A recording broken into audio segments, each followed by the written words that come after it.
Yo tout le monde! Aujourd'hui on se retrouve dans le fin fond de la Russie, on est au lac Baïkal, je suis actuellement sur l'eau, je suis sur un lac gelé et derrière moi toute l'immensité c'est aussi un lac gelé donc ça ne s'arrête pas, il n'y a quasiment pas de fin. Bon vous commencez à connaître l'histoire, je suis encore une fois en expédition avec l'agence de voyage Nomadic Road. L'expédition cette fois-ci c'est de parcourir des centaines de kilomètres sur le lac Baïkal, il est complètement gelé et on roule en voiture dessus sans souci. C'est un voyage assez unique, c'est assez fou, assez rustique aussi. Je me les pèle profondément parce qu'il y a un putain de vent et il doit faire moins 10, moins 15.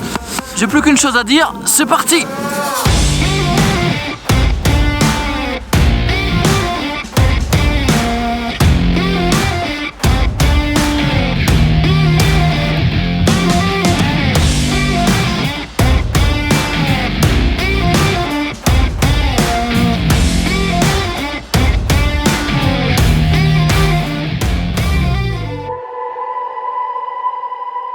Alors il y a beaucoup de soleil mais putain c'est insane.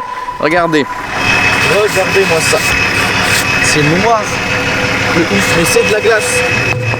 Et ça glisse énormément. Bon bah je prends la voiture qui s'en va. Je sais pas ce qu'il fait mais en fait j'ai mes caméras dedans et là j'en ai besoin. Et pourquoi il va où? Bon bah je sais pas, vraiment pas pourquoi il est parti. Ce qu'il faut savoir c'est que le lac fait plus de 600 km de long, c'est plutôt costaud. Il descend à plus de 1500 mètres de profondeur, donc c'est juste... Alors ça par contre, ça me fait vraiment flipper parce que sous moi, je me dis il y a peut-être des monstres pas encore découverts. C'est totalement possible en vrai parce que c'est de l'eau douce. Autre stat intéressante, attention c'est le moment stat de ouf. Il y a 20% des réserves d'eau douce du monde qui se trouvent sous mes pieds, enfin à peu près. Mais voilà, 20% des réserves d'eau douce du monde c'est juste énorme quoi. En vrai c'est assez difficile à expliquer mais je fais que bafouiller sans trouver mes mots. Bon, est-ce qu'on se ferait pas un petit concours de glissade maintenant hein? Pas super sûr de mon coup, on va espérer que ça tienne. Je le sens moyennement mais je vais voir dans le rétro si elle tombe. Enfin, ouais non ça tient bien, ouais. Ouais. On avait perdu un petit truc en route.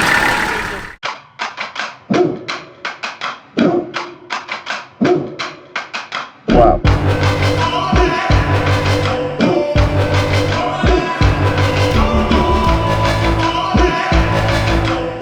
Continue notre route sur le lac. Là on passe de temps en temps des gros cracks mais sinon ça roule bien, ça tape un peu des fois. Il y a déjà eu un petit crash entre deux voitures parce qu'en fait c'est une patinoire totale. Les règles sont ne pas s'attacher, ne pas freiner, toutes les règles contraires de la route habituelle puisqu'en fait ici si tu tombes dans l'eau d'un seul coup vaut mieux pas être attaché pour pas avoir de problème. Il vaut mieux pas freiner parce qu'en fait si tu freines tu pars en patin et tu peux faire des 3-6 et tout. C'est un peu délicat en termes de conduite mais bon après il n'y a pas trop de circulation, ça va, je sais même pas si on tient tout cramé. Il n'y a pas trop de circulation quoi, ça va. Et là regardez, voilà ça c'est genre un crack là, tout ça là. Et en fait c'est la glace, les deux plaques sûrement de glace qui se rentrent dedans en fait et qui viennent se fighter et du coup ça fait des grosses stalactites avec un bleu bien pétant. Bon c'est reparti hein.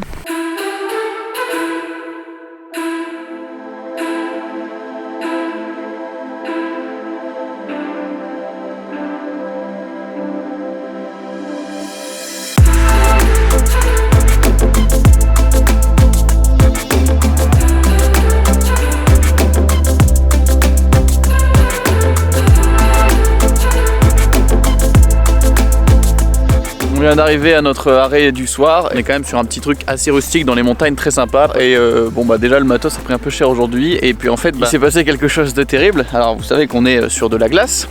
Et la glace ça glisse. J'étais avec le Ronin, je faisais des plans et je me suis explosé la gueule. Le Ronin est tombé je suis tombé, il a claqué contre mon genou. Et évidemment, mon Sigma 1835 que j'adore et que je vends tout le temps à tout le monde, que j'ai depuis 4 ans, est complètement explosé. Vraiment gros somme parce que c'est mon objectif que j'utilise tout le temps. On est qu'au premier jour en plus donc je peux pas trop finir. La baïonnette a sauté. Et d'ailleurs je vends toujours les mérites de cette cage de GH5 aussi avec l'attache pour le Metabones. Maintenant le Metabones a résisté et donc le GH5 marche encore heureusement. Mais le 1835 adieu. Bon alors il s'avère qu'on est en fait dans une station qui fait des recherches météo, c'est pour ça qu'il y a des antennes qu'on voit peut-être derrière moi, oui là, voilà. Et en fait ils veulent pas du tout qu'on s'éloigne dans la forêt, vous savez c'est un pas quand même autour, on a envie de se balader. Et en fait ils veulent absolument pas, parce qu'on a appris pourquoi. Donc on est vraiment au milieu de absolument rien, il n'y a pas d'électricité, il n'y a pas de d'internet, évidemment pas de réseau, que dalle. Et en fait il y a des touristes français qui sont passés par ici, qui ont été dans la forêt, qui se sont fait attaquer par un ours il y a très peu de temps. Du coup je me sens concerné et on va éviter d'aller dans la forêt. Bon, malgré ce cassage d'objectif, il y a quand même une semi-bonne nouvelle, c'est que du coup j'ai perdu un 18-35, donc c'était un peu embêtant. On m'a prêté un 16-35 avec lequel je filme là, donc un 16-35 f4, donc je vais sûrement garder tout le voyage et qui va remplacer le 18-35. Au moins je perds pas de focale, je peux quand même faire à peu près tous mes plans. Donc voilà, je vais juste essayer de pas casser cet objectif parce qu'il vaut cher et c'est pas le mien.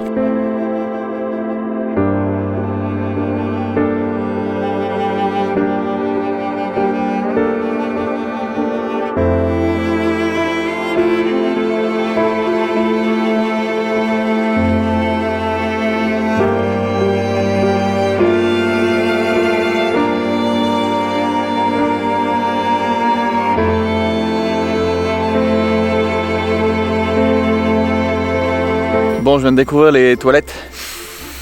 On est dans un petit truc un peu perdu, on n'a pas d'électricité. Et les toilettes, du coup, vous vous attendez pas à un truc de fou, c'est normal. Cette petite cabane. Alors en vrai, la vue est quand même, c'est pas mal. Il y a même une petite fenêtre pour voir la forêt, donc c'est cool. S'il y a un ours qui vient te bouffer pour aller pendant que tu pisses, c'est bien. Je vais pas vous montrer dedans parce que bon, on peut s'en passer. Hein, c'est pas foufou quoi comparé à la vue autour. Hein.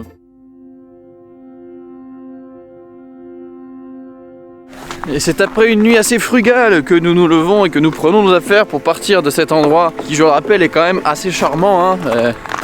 On a les petites montagnes derrière là qui se sont levées. On est prêt à partir voilà, et on est prêt à s'en aller vers une étendue encore plus grande, vers le nord. Et avant de partir, maintenant, obligatoire, on met des petits crampons. Hein, parce que c'est bien beau de faire le malin avec un Ronin sur la glace, mais pour l'instant ça m'a coûté 700 boules. Donc voilà, hein, on va être sage. Alors, comment ça se met ces engins ? Ah Dieu, ils sont tout petits. C'est rudimentaire, mais ça peut me sauver d'une prochaine chute. Ça grippe à peine. C'est super, yes, on est content. Fini les concours de glissade, mais au moins, on va plus casser de matos. Enfin, j'espère. Hein. Bon allez, j'arrête de parler et on se met en route.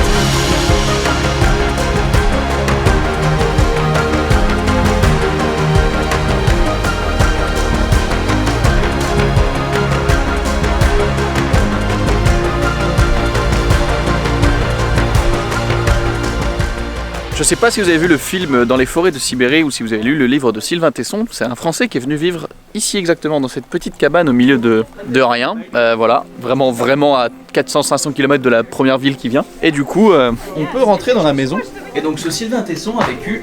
Bon, alors vous voyez, il filme aussi avec un GH5, c'est étonnant, ça, non, c'est à moi. Mais voilà, il a vécu 6 mois en ermite ici. Donc ça date d'il y a plus de 10 ans, mais ils ont laissé la maison. Un lit confortable.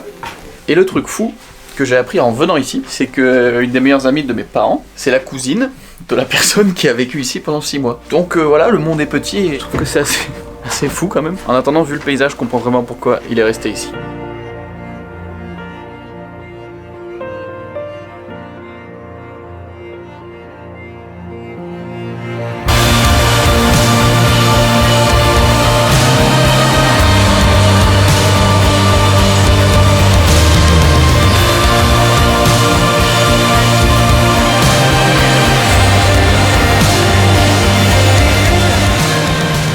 Ça y est, on est arrivé à notre destination du soir et il y a des sources d'eau chaude. On est à côté du lac Baïkal. Attendez, regardez. Regardez-moi ça. Là-bas, il y a une piscine avec des sources d'eau chaude, etc. Et puis, tout le reste, là, c'est l'immensité du lac, s'il veut bien faire le focus. Voilà, on voit tout le lac. Du coup, on va aller se baigner là-dedans et je vais rentrer vite dans ma piole parce qu'actuellement, il doit faire 0 et je suis en t-shirt calbut à pieds nus. Allez, on va à la piscine. Est-ce qu'on n'est pas bien là? Petite session chill. On est dans la piscine très très chaude et il est temps de faire un truc à la russe. Ok, parce qu'on aime ça. Second try. Actually, it's not that bad. It's not bad at all. No, back. I'm the back in the story. No, put your head back. C'est en ce matin du 3e jour qu'un nouveau problème est arrivé. Donc entre les cassages d'objectifs, j'ai encore fait tomber mon appareil ce matin par exemple de la voiture. Voilà, bon ça c'est normal, mais là on a un plus gros souci. On a une voiture qui est complètement sortie de la route en fait. On roule sur du béton en plus, on est même plus sur la glace. Ils sont rentrés dans la neige et puis ils sont éclatés dans un arbre. Donc voilà, je sais pas trop comment on va faire, mais ça risque de freiner pas mal le programme de la journée. Ce sont des choses qui arrivent, mais au moins il n'y a pas de blessés. Ça c'est important, il n'y a pas de blessés. Puis là on est au milieu d'une route perdue au fin fond de rien du tout. Donc voilà, je sais pas trop comment on va faire, on va voir ce que ça donne plus tard. Hein.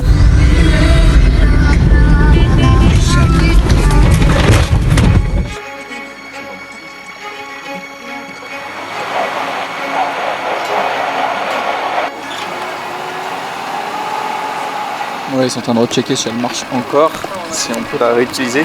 A priori oui, on va voir un peu après en vrai, mais normalement elle tient la route, elle a juste un œil en moins quoi.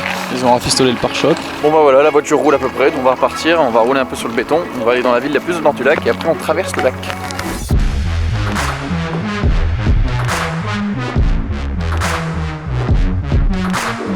Bon bah voilà, comme d'habitude, on finit la journée dans des bains chauds. Bien sympa, ça fait plaisir, on est bien. Il est temps de se la refaire à la russe, à l'ancienne. Petit décor sympa quand même, je sais pas si le son est bon parce que je l'ai mis dans l'eau. Voilà, ça c'est mon destin. Là c'est le moment où il faut pas trop réfléchir. Oh putain de sa mère, c'est froid. À la russe, putain de sa mère. Oh, vraiment je l'ai. Oh. Et on retourne. Rien de mieux que de finir une bonne journée à la russe avec de la buée dans les carreaux pour avoir du style. Et puis bah à demain. Et voilà, c'en est déjà fini pour ce premier épisode. À l'origine, je n'avais prévu de faire qu'un vlog et au final, au vu de la masse de contenu et du fait que je ne voulais pas faire une version ultra longue à devoir cutter trop de choses, j'ai préféré faire 2 épisodes. Voilà, j'espère que cette première partie vous a plu. Il y a encore plus de choses assez folles dans le 2e épisode. Il arrivera dimanche prochain. Si ce premier épisode vous a plu, n'hésitez pas à laisser un like, un commentaire et même à partager la vidéo, ça m'aide énormément. Comme d'habitude, en haut de la description, vous retrouverez un lien vers ma newsletter où bientôt je vous enverrai toutes mes vidéos et j'enverrai plein d'autres choses bonus. Ça vous prend 30 secondes, c'est en haut de la description. Et on se retrouve pour l'épisode 2 dimanche prochain. Ciao. Dans le prochain épisode. Il y a la glace qui craque.